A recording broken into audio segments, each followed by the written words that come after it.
Oh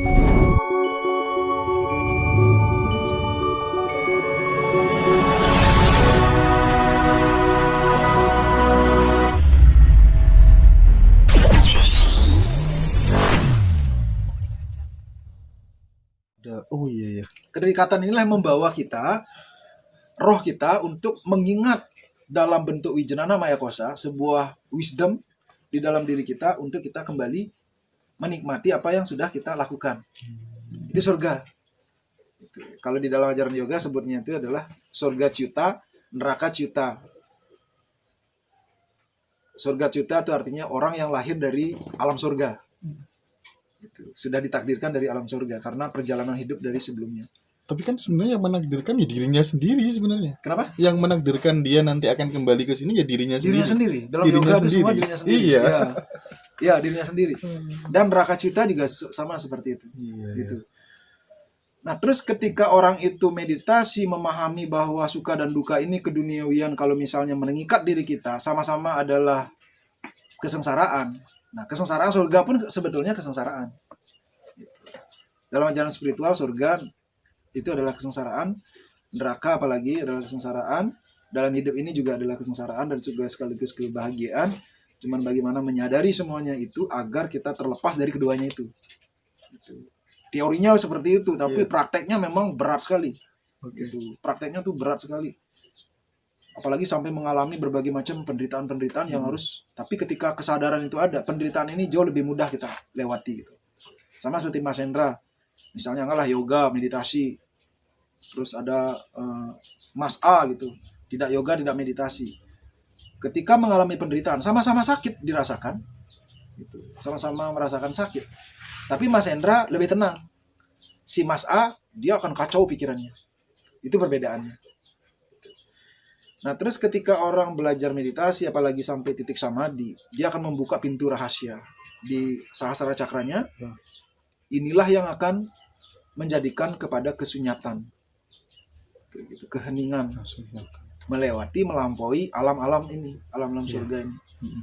Kalau di ajaran yoga itu ada 21 alam semua.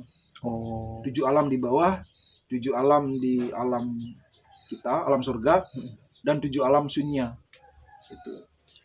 Nah, jadi kita ini semua kalau secara Hindu lebih umum dibahas 3 alam, alam bawah, alam tengah, alam atas kan itu. Nah, jadi alam-alam ini terbagi lagi gitu. Sapta Petale, Sapta Loka, Sapta Sunyi gitu. Jadi ada 21 semua gitu. Kalaupun surga yang mana gitu. Iya. Itu ada semua lapisan-lapisan. Barangkali ini menarik komentarnya panjenengan. Ada orang yang rindu banget sama surga, akhirnya dia jadi pengantin bom. Ya, karena saking rindunya sama surga. Iya. Dia jadi pengantin bom kemudian bunuh diri gitu kan. Nah, itu barangkali bisa digeneralisir juga ke apa tuh namanya, kadang nih kalau kita ditinggal sama pasangan nih atau apa begitu yang galau, stres dan lain sebagainya, bagaimana supaya kita bisa berdaulat di atas kerinduan itu, termasuk dengan berdaulat di atas keinginan untuk mendapatkan surga dengan cara yang salah itu seperti apa caranya gitu. Nah, ini barangkali untuk menutup dialog kita pada kesempatan siang hari ini. Mungkin hidup ini kan hanya setitik debu sebetulnya. Ya, kalau dibandingkan dengan perjalanan semesta raya ini. Apalagi ngomongin Tuhan ya, Tuhan yang tak terbatas, yang maha. Jadi kita berumur 90 tahun, anggaplah 90 tahun umur kita. Itu sebetulnya hanyalah setitik debu dari perjalanan jiwa kita yang sekian ratus ribu berarti kali. Hidup terus kan ini berarti kan? Nggak pernah mati. Nggak ada mati kan? Nggak ada mati kan? Kita abadi.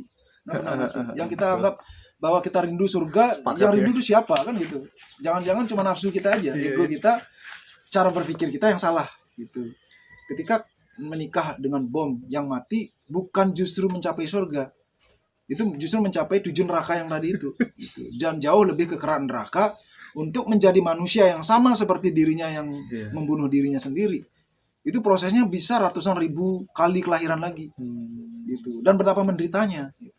Termasuk kita ngadapin permasalahan hidup saat ini. Jangan sampai kita itu terpancing membunuh diri. Karena tempat untuk lebih leluasa menyelesaikan masalah kita adalah dengan cara tubuh manusia gitu. Jadi kalau bunuh tubuh kita kita kan hanya secercah roh, Iya. roh yang sedih, yang mengalami berbagai macam guncangan yang akhirnya masuk, dia akan tetap mengidentifikasi dirinya sekalipun tubuhnya sudah tidak ada, sebagai manusia yang penuh dengan masalah. Disitulah sebuah penderitaan dimulai sekalipun sudah tidak ada di alam ini. Gitu. Jadi menurut saya justru harus hati-hati dengan konsep berpikir. Gitu. Karena sesuatu yang kita persepsikan itu jangan-jangan karena persepsi kita yang salah. Gitu.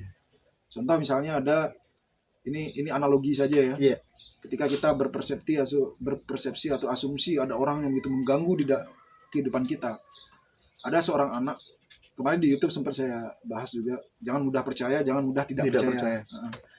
Seorang ayah sama anaknya umur 5 tahun naik bis kota. Ayahnya begitu naik langsung bersandar duduk di kursi, sementara anaknya dia nggak mau diam. Dia lari ke depan, lari ke belakang, mengganggu penumpang yang lain sampai yang penumpang lain tuh kesel semua dan jengkel. Si ayahnya ini diam aja dia. Diam aja. Nah, kemudian karena saking tidak enaknya, salah satu penumpang yang dekat dengan ayahnya ini menegur si ayahnya. Pak, apa Bapak nggak sadar anaknya itu mengganggu banget penumpang-penumpang yang lain? Langsung dia kaget. Maaf Pak, Ibu semua, saya minta maaf, saya nggak paham, saya juga nggak tahu bagaimana mungkin anak saya sangat mengganggu di bis ini gitu. Tapi saya juga nggak tahu bagaimana perasaannya, ibunya baru saja meninggal 2 jam yang lalu karena kecelakaan. Yang tadinya kesel semua, matanya udah jelas melihat anak kecil yang nakal kan gitu, dan telinganya juga terganggu banget dengan teriakan-teriakannya. Ini panca indera kita ini udah jelas terganggu. Makanya disebut saya melihat dengan kacamata saya sendiri, kan udah jelas mengganggu ya. Ketika ada orang punya mata batin, indera keenamnya itu hidup, baru ngomong kayak gitu tuh langsung berubah seketika asumsinya, ya gak? Yang tadinya kesel jadi iba, jadi kasihan. Gitu. Nah, ini tentang indera keenam. Indera keenam itu sebetulnya adalah mano maya kosa yang mengalami kecerdasan budi. Gitu. Indera keenam itu bukan sesuatu yang pluk dikasih gitu. Nah, itu adalah kecerdasan kita, pikiran kita menjadi cerdas karena perpaduan antara hati dan pikiran kita. Nyambung, klek. Jadilah indera keenam gitu. Apa yang kita dengar, kita mampu melihat situasi behind the scene, di balik semua apa yang kita dengar, apa yang kita lihat. Gitu. Nah, itu pun terjadi konteksnya dengan roh yang atau jiwa atau atman mengalami kematian, seharusnya tuh bagaimana? Gitu. Gentayangan, kemudian penasaran, ada dendam, ada kebencian, dan lain sebagainya. Itu semua akan mengikat kita karena gravitasi di alam itu pun sebesar gravitasi dalam bentuk fisika. Gitu. Makanya kalau orang-orang yang datang ya dari Jakarta, bawa roh ini, bawa roh itu, berbagai macam roh dibawa. Berbagai macam kodamnya itu aneh-aneh itu. Katanya kena ilmu Banten, ilmu Lombok, ilmu itu. Saya kurang mensetujui. Karena itu alam. Ketika ia berada di tempat itu, kesadarannya, ia dikeroyok oleh alam itu. Dia nantang-nantang saya kan, nantang-nantang kamu, saya lawan. Nah, teknik saya nggak dengan cara melawan. Teknik saya adalah dengan meningkatkan kesadaran orang itu dengan bermeditasi. Ketika itu naik, yang nempel ini otomatis dia akan merasa berat karena alamnya udah berbeda. Saya pindahkan alam kesadaran si orang itu dengan meditasi. Ketika di sini, apa yang selama ini menempel dan mengganggu, dia akan jatuh kembali ke alamnya. Tidak perlu saya harus apain dia gitu. Kadang-kadang kan ada healer atau dukun atau penyembuh, itu dipencet ininya, dipencet itunya, ditampar di ini. Yang kena kan tubuhnya si pasien itu. Dilawan ya dengan cara keras ya. Dilawan secara kekerasan itu tidak akan pernah selesai, sementara kesadaran orang itu masih tetap di situ. Satu selesai, ada kesadaran yang lebih rendah lagi yang bisa masuk lagi, dan terus seperti itu. Mau sampai kapan seperti itu? Baik-baik, udah kamu meditasi. Saya nggak bisa lawan kamu. Energi saya adalah untuk diri saya tetap kuat dan juga memotivasi kamu. Ayo. Ketika dia nantang saya nggak tersinggung. Saya justru saya sentuh. Nggak apa-apa, boleh tantang saya. Udah saya kalah deh udah. Gitu. Saya kalah, kamu menang. Ya dari Banten lah, dari mana, semua itu adalah saudara saya. Saya nggak mungkin giniin saya, kamu adalah saudara saya juga. Oke. Karena semua alam adalah saudara. Iya, iya, iya. Kita pun adalah seperti itu. Ketika kesadaran kita tuh rendah kan itu, kan bisa kita marah, kita tersinggung, kita benci. Itu artinya kesadaran kita berada di frekuensi itu. Ketika kita mulai bermeditasi, melepaskan semua endapan-endapan itu, kita akan mencapai kesadaran yang lebih mulia. Nah, disitulah perspektif kita tuh langsung berubah gitu. Gitu. Nah, jadi kurang lebih seperti itu hubungannya dengan jiwa dan roh. Jadi kalau terkait puisinya Chairil Anwar kan dia katanya pengen hidup 1000 tahun lagi. Itu kita saya kira kok kurang tepat karena jatah manusia itu abadi seperti yang Begawan sampaikan tadi kan ya. Oke, jadi motivasi kita datang ke sini tak lain dan tak bukan ingin mentransformasikan pemikiran-pemikiran hebatnya Begawan. Mudah-mudahan ini membawa manfaat bagi teman-teman semuanya. Saya selaku admin sangat merekomendasikan teman-teman semuanya yang pengen belajar meditasi pengen belajar meditasi di sini nanti dipandu oleh Sri Bhagawan Sri Prada Bhaskara ya.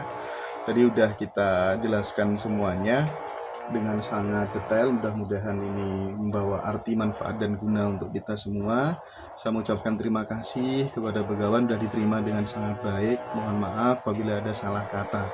Mudah-mudahan panjenengan sehat selalu.